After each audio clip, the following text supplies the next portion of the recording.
Olá, sétimo ano, tudo bem com vocês? Hoje, terça-feira, dia 16 de junho de 2020, é a nossa sétima aula do segundo bimestre. E antes de iniciarmos a correção dos exercícios, eu quero profetizar uma terça-feira repleta de bênçãos sobre a sua vida. Amém? Então vamos fazer a correção dos exercícios da aula passada?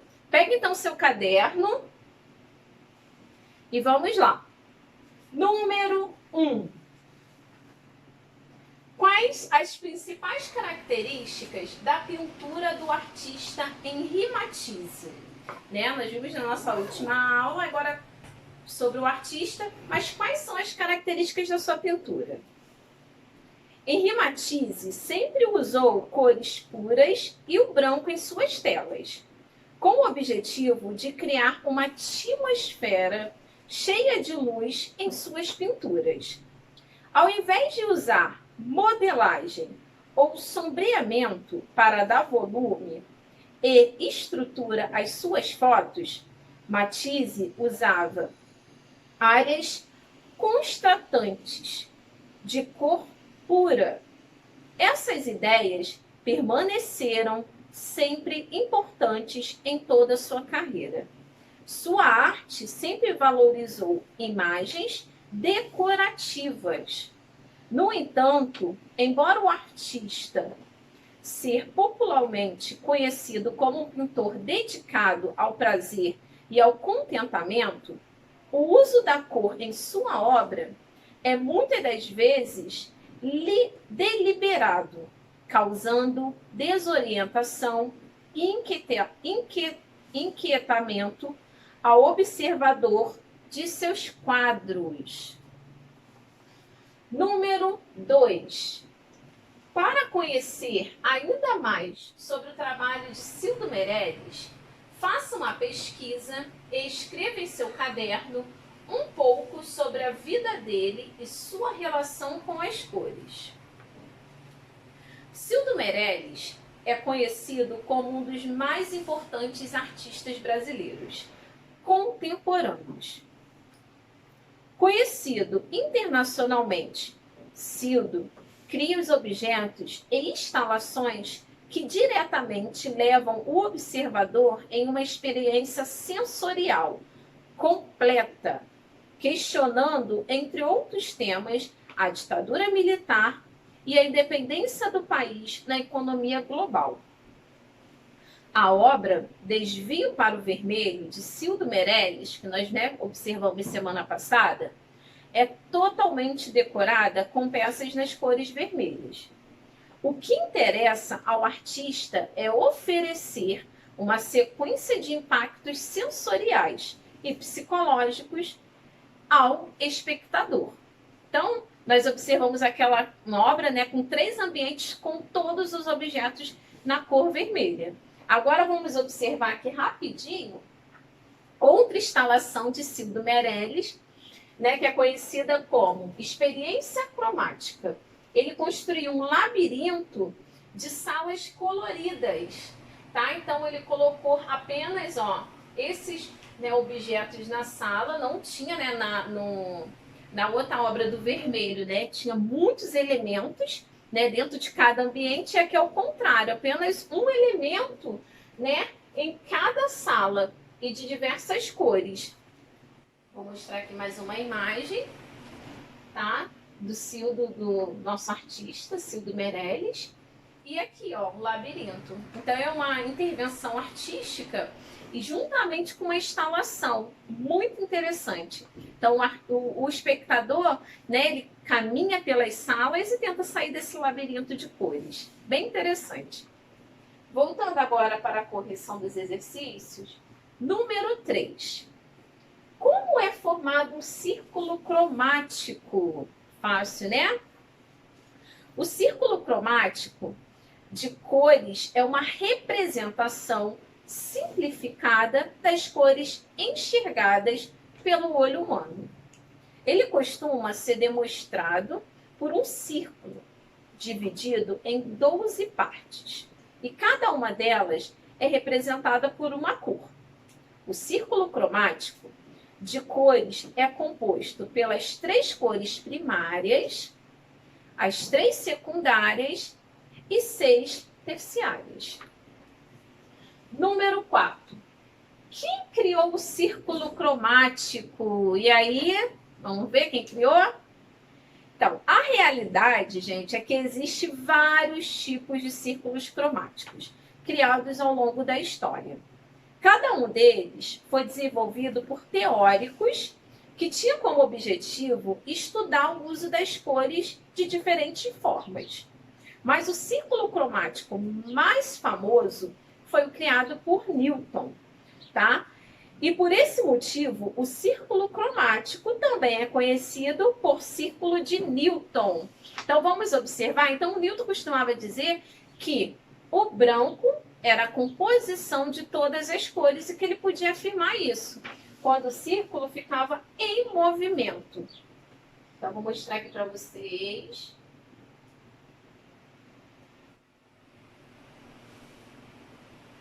Ó, aqui o círculo, né, de Newton com as cores, né, todas as cores que fazem parte do círculo cromático de cores.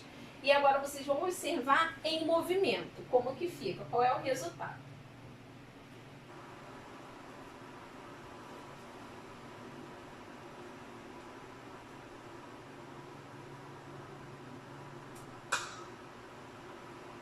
Ó, as cores já não estão mais visíveis e ele ficou branco, tá? Todo branco. Então o branco é a mistura de todas as cores e o preto a ausência das cores.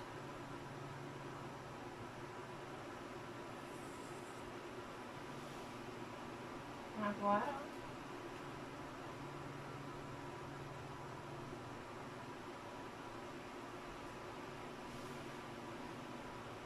e aqui voltando as cores novamente. Bem legal, né? Interessante.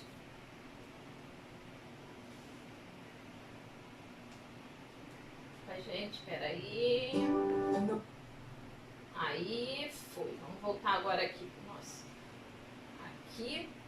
Então, aí tá a resposta. Professora, as respostas estão sendo muito extensas, grande, e eu não consegui acompanhar só a senhora lendo. Como que eu faço? Não fique preocupado, fique tranquilo. Eu vou estar disponibilizando o gabarito em PDF, tá? Aí no portal, lá no portal. Então, quando acabar a nossa aula, assiste o vídeo todo e depois você vai lá, pega aqui o gabarito e vai acompanhando e fazendo a correção com calma. Combinado? Então, já fizemos a correção dos exercícios e agora vamos para os conteúdos da nossa aula de hoje. Pegue o livro e o caderno. Lembrando que vocês deverão, tá, fazer, ó, copiar todas essas informações, não só dessa página, mas de todas as páginas do slide que eu estou usando hoje no caderno, tá? Então, não esqueça, porque eu estou complementando as informações que você já tem no livro. Então, essas informações aqui, nem todas elas têm no livro também. Vamos lá, revisão dos nossos conteúdos de hoje. Vamos falar das características, relembrar, né? As características da pintura renascentista, impressionista e expressionista, tá? Não esquece, gente, tá? De anexar no caderno todas as informações do slide. E esses conteúdos, tá? Se você quiser acompanhar no livro também, tá da página 36 até a página 38. Vamos iniciar, então, falando sobre as características da pintura renascentista. A definição de pintura renascentista surge na Itália durante o século XV e funda um espírito forjado de ideais novos e forças criadoras. Então aqui é um exemplo, tá? Primeiro exemplo, que é essa obra que é do artista Rafael, que tem por título Madonna, tá? Ele faz uma série de obras, tá, com esse mesmo título, Madonna. E aqui vocês podem observar, né, o uso das cores, a perspectiva, tá? Vamos relembrar quais as características? Tá aí, ó, no livro, página 36. Vamos relembrar as características da pintura renascentista. ela traz o uso da perspectiva, na qual os objetos retratados possuem relação com o espaço. Tá? Então, aqui, ó, vocês conseguem ver que tem uma perspectiva. A imagem aqui, né, dá a impressão de profundidade, não está do mesmo tamanho, então tem uma certa coerência também. Os objetos retratados possuem uma relação com o espaço, igual eu falei, ó, repetindo, tá? Que essa informação é muito boa. O uso do claro e do escuro, que provoca o contraste, dá a noção de volume aos objetos retratados. Então aqui, ó, você consegue ver aqui a parte do claro e do escuro, olha aqui, ó, dando um volume. Então você consegue observar isso em detalhe, principalmente aqui, ó, nessa parte, ó. O claro aqui da mão com o escuro aqui da profundidade. Dá um certo volume e profundidade também na obra. Outra característica importante dessa fase é o início da utilização da tinta óleo, que dá mais luz e mais força às cores utilizadas, tornando os trabalhos dos artistas mais realistas. Então, aqui dentro da pintura renascentista, o realismo é muito grande, tá? Então, eles tentam botar sempre muito próximo ao real. E a tinta óleo era muito usada nessa época, né? Porque ela demora um pouco a secar, então dava para fazer vários retoques no decorrer, né, da obra. Então, eu errei, quero retocar. Era possível porque ela demorava um pouquinho mais para secar. Vamos observar um ícone, né, da pintura renascentista, que é a Mona Lisa, de Leonardo da Vinci. Então, vocês conseguem ver aqui mais escuro, a parte do volume, a perspectiva, olha aqui a profundidade.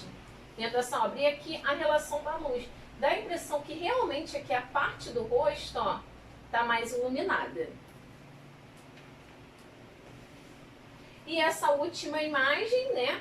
Vou primeiro ler só essa informação e eu quero que vocês anotem. Não esqueça de anotar essa informação aí no Na pintura renascentista, as figuras eram dispostas numa composição estritamente simétrica. A variação de cores frias e quentes e no manejo da luz permitiriam criar distâncias e volumes que pareciam ser copiados da realidade. Então, olha aqui, ó, né? Parece muito real. Então, a pintura renascentista, ela segue a linha do realismo. E lembrando que é renascentista porque renasce naquele momento as características da pintura tradicional, que estava um pouco deixada de lado. Então, no Renascimento, volta, né, a utilização da perspectiva e do realismo. Então, essa obra aqui de Alexandria tem por título Santa Catarina. E aqui, ó, vocês conseguem ver a parte aqui do volume, até do tecido, né? Para dar a impressão que realmente aqui o tecido está dobrado, está um pouco amassado. A profundidade, olha o tamanho. Então, é proporcional. A impressão que realmente, né, a Catarina aqui, sendo representada, ela está bem pertinho, né? E os outros elementos estão que bem distantes. Agora vamos falar um pouquinho sobre as características da pintura impressionista. A pintura impressionista surgiu da pintura de paisagem ao ar livre, executada com velocidade e se valeu de inovações na produção industrial de tinta óleo durante o século XIX. Então, esse aqui é um exemplo, né, de um artista que se destacou muito dentro da pintura impressionista, foi Monet. Né? E lembra que eu falei, né, que ele gostava muito de retratar o jardim, né, que ele tinha um jardim bem amplo na casa dele, e esse aqui é um pedaço, que tem por título, né, um pedaço do jardim, A Ponte Japonesa.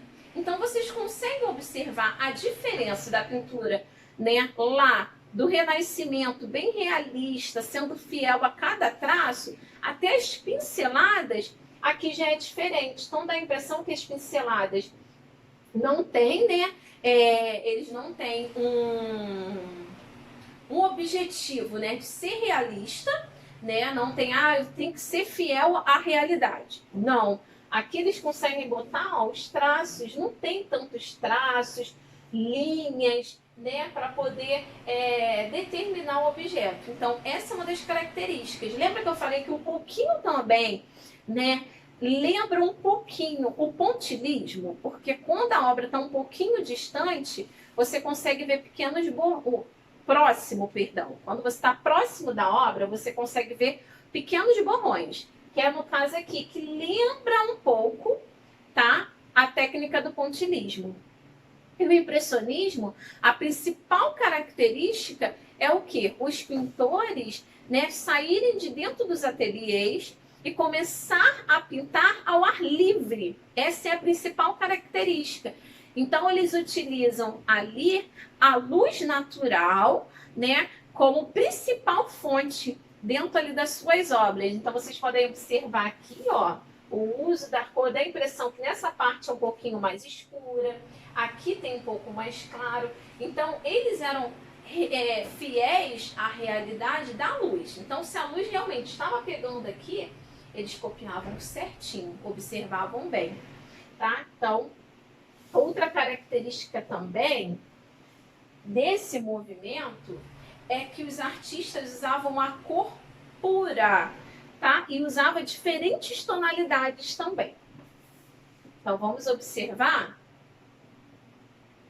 uma outra obra também de Monet, aqui, Caminho do Jardim. Então, aqui, ó, lembra que eu falei do pontilhismo? Olha a impressão que dá, que realmente é feito. Mas não, né? São pinceladas bem contínuas, bem próximas umas da outra. Então, não tem aquele contorno nas imagens retratadas. Aqui, para dar a impressão que realmente é como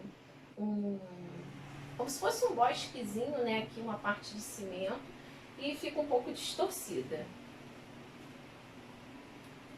Professora, mas Monet, ele pintava só paisagens? Retratava, né, e pintava só paisagens? Não! Ele também pintava figura humana. E esse aqui é um dos seus quadros, que é a Mulher com Guarda-Sol, de Monet. Então, aqui é a figura humana, você não consegue ver o contorno aqui, ó, dos olhos, da boca, né? Tão presentes como nas outras obras que nós observamos lá do Renascimento. Quer ver? Olha aqui, ó, vou voltar um pouquinho. Olha aqui a diferença, quando você consegue ver aqui a linha de expressão que dentro da característica da pintura impressionista não tem. E sempre ao ar livre, tá bom? E o uso aqui, ó, da luz, dando essa parte aqui, ó, um pouquinho mais claro e aqui um pouquinho mais escuro.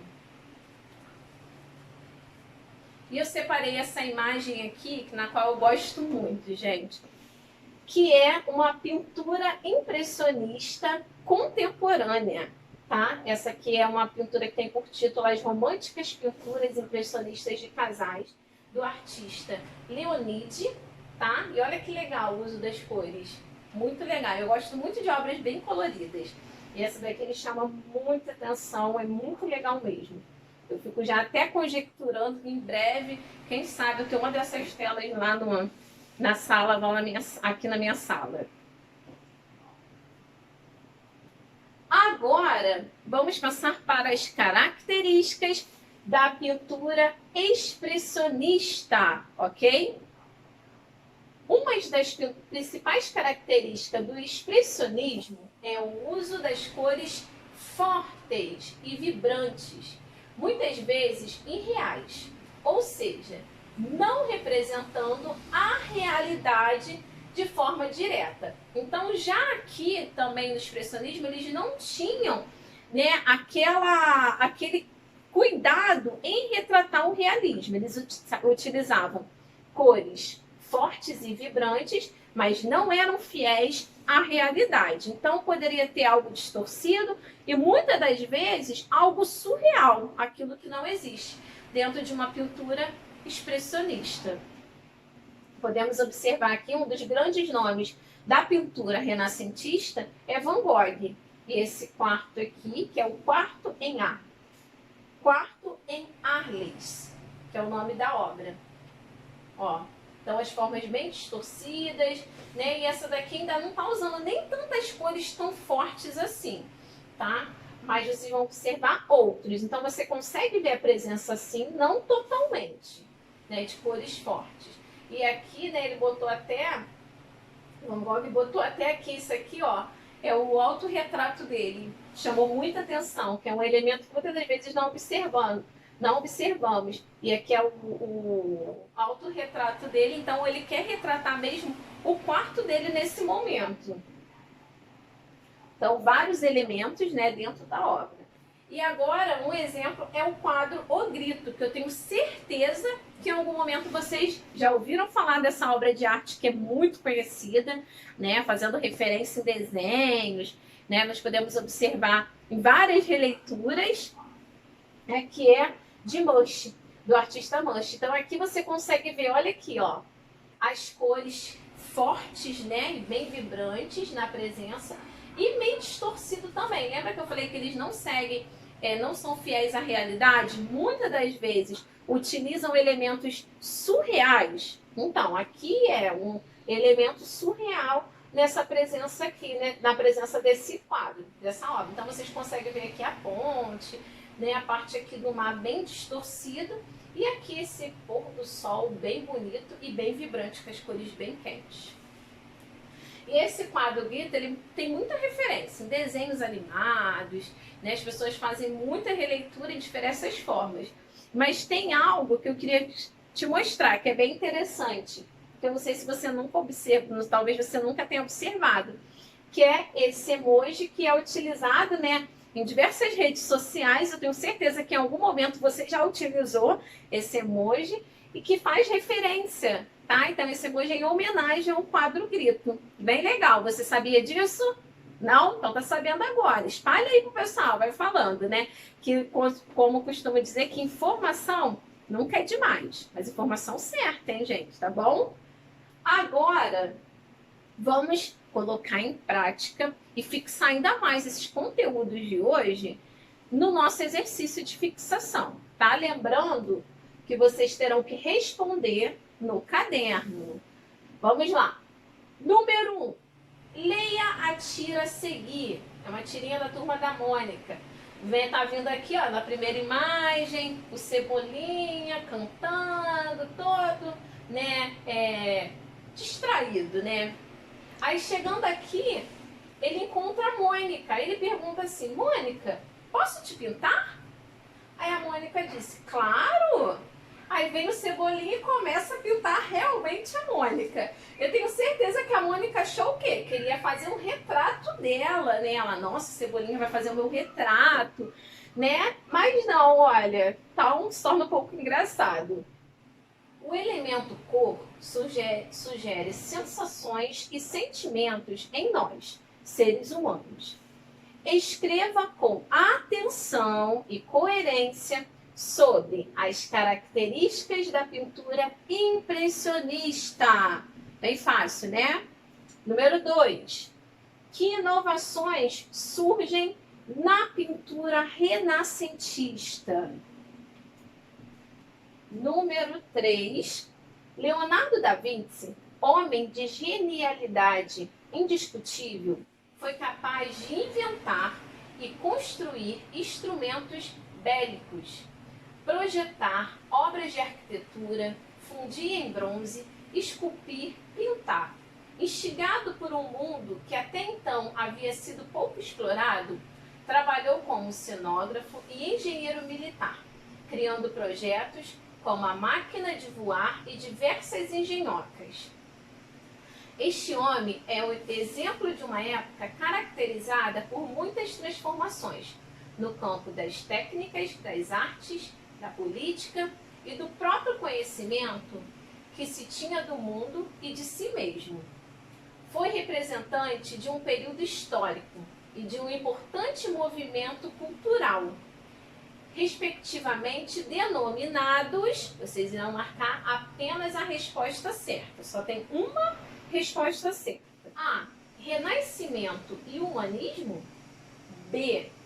Classicismo e maneirismo. C. hermetismo e existencial?